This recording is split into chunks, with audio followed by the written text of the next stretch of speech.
ಇನ್ನು ಕಲಬುರಗಿ ಜಿಲ್ಲೆಯಲ್ಲಿ ಮುಂಗಾರು ಕೈಕೊಟ್ಟಿದೆ. ನೀರಿಲ್ಲದೆ ಭೀಮಾ ನದಿ ಬರಿದಾಗ್ತಾ ಇದೆ. ಕಲಬುರಗಿ ವಿಜಯಪುರ ಜಿಲ್ಲೆಯ ಜೀವನಾಡಿ ಭೀಮಾ ನದಿ. ಭೀಮಾ ನದಿ ಸಂಪೂರ್ಣವಾಗಿ ಬರಿದಾಗಿ ಹೋಗಿದೆ. ಕುಡಿಯೋಕ್ಕೂ ಕೂಡ ನೀರಿಲ್ಲದೆ ಜಾನುವಾರುಗಳು ಪರದಾಡ್ತಾ ಇವೆ. ಒಂದು ವಾರ ಕಳೆದ್ರೆ ಕುಡಿಯೋ ನೀರಿಗೂ ಕೂಡ ಆತಂಕ ಎದುರಾಗುವಂತಹ ಪರಿಸ್ಥಿತಿ ಇದೆ. ಅಫ್ಜಲ್ಪುರ ಪಟ್ಟಣ ಸೇರಿದಂತೆ ಹಲವು ಗ್ರಾಮಗಳಲ್ಲಿ ಆತಂಕ ಮನೆ ಮಾಡಿದೆ. ಮಹಾರಾಷ್ಟ್ರದಿಂದ ಭೀಮೆಗೆ ನೀರು ಹರಿಸುವಂತೆ ಒತ್ತಾಯ ಕೂಡ ಮಾಡ್ತಾ ಇದ್ದಾರೆ. ನೋಡಿ, ಭೀಮಾ ನದಿ ಯಾವ ಪರಿಸ್ಥಿತಿಯನ್ನ ಬಂದು ತಲುಪಿದೆ. ಕಲಬುರಗಿ ವಿಜಯಪುರ ಸೇರಿದಂತೆ ಹಲವು ಕಡೆಗಳಲ್ಲಿ ಮುಂಗಾರು ಮಳೆಯೇ ಆಗಿಲ್ಲ. ಹೀಗಾಗಿ ಅಲ್ಲಿನ ರೈತರಾಗಿರ್ಬೋದು, ಜನ ಆಗಿರ್ಬೋದು ಆತಂಕವನ್ನ ವ್ಯಕ್ತಪಡಿಸ್ತಾ ಇದ್ದಾರೆ. ಇನ್ನು ಒಂದು ವಾರ ಕಳೆದ್ರೆ ಮುಂದಿನ ಗತಿ ಏನು ಅನ್ನುವಂಥ ಆತಂಕವನ್ನ ವ್ಯಕ್ತಪಡಿಸಿದ್ದಾರೆ. ಹಾಗಾಗಿ ಮಹಾರಾಷ್ಟ್ರದಿಂದ ಆದಷ್ಟು ಬೇಗ ನೀರನ್ನ ಬಿಡಿಸಬೇಕು ಅನ್ನುವಂಥ ಒತ್ತಾಯವನ್ನ ಕೂಡ ಮಾಡ್ತಾ ಇದ್ದಾರೆ. ಅಫ್ಜಲ್ಪುರ್ ಮತಕ್ಷೇತ್ರ ಒಂದರಲ್ಲೇ ಭೀಮಾ ನದಿ 110 ಕಿಲೋಮೀಟರ್ ಹರಿತದೆ. ಇವತ್ತಿಗೂ 70 ಕಿಲೋಮೀಟರ್ ಸಂಪೂರ್ಣವಾಗಿ ಬತ್ತಿ ಹೋಗಿದೆ. ಭೀಮಾ ನದಿಯ ನೀರನ್ನು ನಂಬಿಕೊಂಡು ಸಾವಿರಾರು ಎಕರೆ ಕಬ್ಬನ್ನು ಇಡೀ ಅಫ್ಜಲ್ಪುರ್ ಮತಕ್ಷೇತ್ರ ಒಂದರಲ್ಲೇ ಕಬ್ಬನ್ನು ಬೆಳೀತಾ ಇದ್ದಾರೆ. ಈ ಕಬ್ಬನ್ನು ಸಂಪೂರ್ಣವಾಗಿ ಒಣಗಿ ಹೋಗ್ತವೆ. ಅದರ ಜೊತೆಗೆ ಕುಡಲಿಕ್ಕೆ ನೀರಿಲ್ಲ, ಜಾನುವಾರುಗಳಿಗೆ ನೀರಿನ ಪರಿಸ್ಥಿತಿ ಕಾಡ್ತಾ ಇದೆ. ಮಹಾರಾಷ್ಟ್ರದಿಂದ ನಮ್ಮ ಹಕ್ಕಿನ ನೀರು ಏನು ಬೇಕು ಅನ್ನೋದು ನಾವು ಏನು ಕೇಳ್ತಾ ಇದ್ದೀವಿ.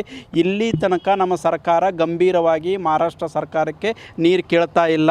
ರಾಜ್ಯ ಸರ್ಕಾರ ನಮ್ಮದೇನು ಮೇನ್ ಆಗ್ರಹ ಅಂದರೆ ಮಹಾರಾಷ್ಟ್ರ ಸರ್ಕಾರಕ್ಕೆ ಒಂದು ನಿಯೋಗವನ್ನು ಹೋಗಿ ನಮ್ಮ ಹಕ್ಕಿನ ನೀರನ್ನು ಕೇಳ್ತಕ್ಕಂಥದ್ದು ಆಗಬೇಕು. ಇದು ನಮ್ಮ ಹಕ್ಕಿದೆ. ನಮ್ಮ ರೈತರು ಸಾಯ್ತಾ ಇದ್ದಾರೆ. ನಮಗೆ ಅನ್ಯಾಯ ಆದಾಗೂ ರಾಜ್ಯ ಸರ್ಕಾರ ಕಣಕ್ಕೆ ಮುಚ್ಕೊಂಡು ಕೂತ್ಕೊಂಡ್ರೆ ನಿಜಕ್ಕೂ ಈ ರಾಜ್ಯಕ್ಕೆ ಅನ್ಯಾಯ ಆಗ್ತದೆ ಅಂತ ಹೇಳಿ ಹೇಳಿಕೆ ಬಯಸ್ತೇನೆ. ಇನ್ನು ಈ ಕುರಿತಂತೆ ನಮ್ಮ ಪ್ರತಿನಿಧಿ ದತ್ತಾತ್ರೇಯ ಪಾಟೀಲ್ ಪ್ರತ್ಯಕ್ಷ ವರದಿ ಕೊಟ್ಟಿದ್ದಾರೆ. ಬನ್ನಿ ನೋಡೋಣ. ರಾಜ್ಯದಲ್ಲಿ ಮುಂಗಾರು ಆರಂಭವಾಗಿ ಸುಮಾರು 20 ದಿನಗಳೇ ಕಳೆದಿದೆ. ಆದರೆ ಇಲ್ಲಿವರೆಗೂ ಕೂಡ ಕಲಬುರಗಿ ಜಿಲ್ಲೆಯಲ್ಲಿ ವರುಣರಾಯ ಕೃಪೆ ತೋರ್ತಿಲ್ಲ. ಕಳೆದ 20 ದಿನಗಳಿಂದ ಒಂದೇ ಒಂದು ಹನಿ ಮಳೆ ಕೂಡ ಬಂದಿಲ್ಲ. ಹೀಗಾಗಿ ಏನು ಸದ್ಯ ಇಡೀ ಕಲಬುರಗಿ ಜಿಲ್ಲೆಯಾದ್ಯಂತ ಈ ಬಾರಿ ಭೀಕರ ಬರಗಾಲದ ಛಾಯೆ ಏನು ಕಂಡು ಬರ್ತಾ ಇದೆ. ತೀವ್ರ ಬರಗಾಲದ ಏನು ಅಂತಂದರೆ ಆತಂಕ ಎದುರಾಗಿರ್ತಕ್ಕಂಥದ್ದು. ಅದೇ ಹಿನ್ನೆಲೆಯಲ್ಲಿ ಸದ್ಯ ಕಲಬುರಗಿ ಜಿಲ್ಲೆಯ ಜೀವನಾಡಿ ಅಂದರೆ ಕಲಬುರಗಿ ಮತ್ತು ವಿಜಯಪುರ ಜಿಲ್ಲೆಯ ಜೀವನಾಡಿ ಆಗಿರ್ತಕ್ಕಂಥ ಭೀಮಾ ನದಿ ಸಂಪೂರ್ಣ ಬರಿದಾಗಿರ್ತಕ್ಕಂಥ ಹೆಚ್ಚು ಕಮ್ಮಿ ಏನು ಇಡೀ ಜಿಲ್ಲೆಗೆ ಇದೇ ನದಿ ಏನು ಅಂತಾರೆ ಜೀವನಾಡಿ ಆಗಿತ್ತು. ಕಳೆದ ವರ್ಷ ಇದೇ ಜೂನ್ನಲ್ಲಿ ಸಾಕಷ್ಟು ಪ್ರಮಾಣದಲ್ಲಿ ನೀರು ಈ ಭೀಮಾ ನದಿಯಲ್ಲಿತ್ತು. ಆದರೆ ಈ ಬಾರಿ ಕಳೆದ 20 ದಿನಗಳ ಕಳೆದರೂ ಕೂಡ ಮುಂಗಾರು ಮಳೆ ಬರದ ಹಿನ್ನೆಲೆಯಲ್ಲಿ ಸದ್ಯ ಇಡೀ ಭೀಮಾ ನದಿ ಏನಿದೆ ಬಿಕೋ ಅನ್ನುವಂಥ ಪರಿಸ್ಥಿತಿ ನಿರ್ಮಾಣ ಆಗಿರ್ತಕ್ಕಂಥದ್ದು. ನೀವು ಕೂಡ ದೃಶ್ಯದಲ್ಲಿ ನೋಡ್ತಿದ್ದೀರಿ ಯಾವ ರೀತಿ ಅಂತಂದರೆ ಇಡೀ ಭೀಮಾ ಒಡಲು ಏನಿದೆ ಸಂಪೂರ್ಣವಾಗಿ ಬರಿದಾಗಿರ್ತಕ್ಕಂಥದ್ದು. ಕೇವಲ ಅಲ್ಲೊಂದಿಷ್ಟು ಇಲ್ಲೊಂದಿಷ್ಟು ನೀರಿದೆ. ಅದು ಇನ್ನೂ ಒಂದು 15 ದಿನ ಕಳೆದರೆ ಆ ನೀರು ಕೂಡ ಮಾಯವಾಗುವಂಥ ಪರಿಸ್ಥಿತಿ ಇದೆ. ಜಾನುವಾರುಗಳಿಗೂ ಕೂಡ ನೀರು ಕುಡಿಯೋಕ್ಕೆ ಆಗದಂಥ ಪರಿಸ್ಥಿತಿ ಸದ್ಯ ನದಿಯಲ್ಲಿರ್ತಕ್ಕಂಥದ್ದು. ಸುಮಾರು ಏನಂತಾರೆ ಜಾನುವಾರುಗಳು ನೀರು ಕುಡಿಬೇಕಂದ್ರೂ ಸಾಕಷ್ಟು ಮೀಟರ್ ಗಟ್ಟಲೆ ಏನು ಅಲೆದಾಡುವಂಥ ಪರಿಸ್ಥಿತಿ ನಿರ್ಮಾಣ ಆಗಿದೆ. ಖುದ್ದು ನಮ್ಮ ಜೊತೆ ರೈತರಿದ್ದಾರೆ, ಏನು ಹೇಳ್ತಾರೆ ಅಂತ.